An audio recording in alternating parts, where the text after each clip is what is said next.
Complete vacuum pump set comes with everything you need to start investigating how low pressure affects different objects.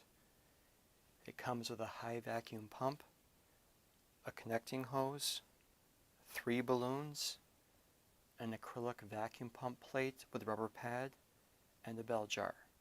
The initial setup of the kit is very straightforward.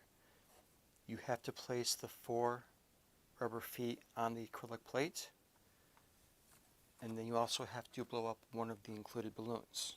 Getting ready to put the vacuum bell jar onto the plate, make sure the hole in the rubber plate is lined up with the hole in the acrylic plate as well, or else you will not be able to create a vacuum.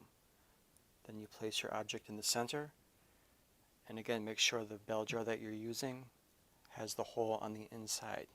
The only additional materials that you require is a simple flat-headed screwdriver to tighten the radiator clamps on the vacuum plate and onto the vacuum nozzle.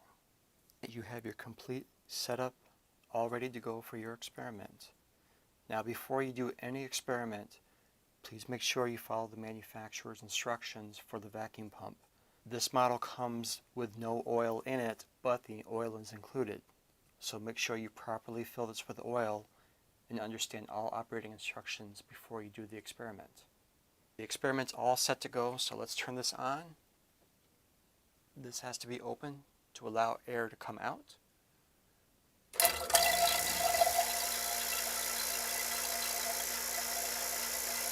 As you can see, the balloon is getting larger and larger as there's less air pressure pushing down on it. Now before I shut it off, I'm going to lock this, then shut the pump off. Now I disconnected the hose, but it's still going to hold a vacuum because I locked this lever.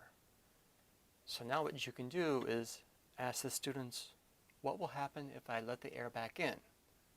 Well, if the air pressure goes back in, it's going to increase the pressure on the balloon and squish it back down to its regular size.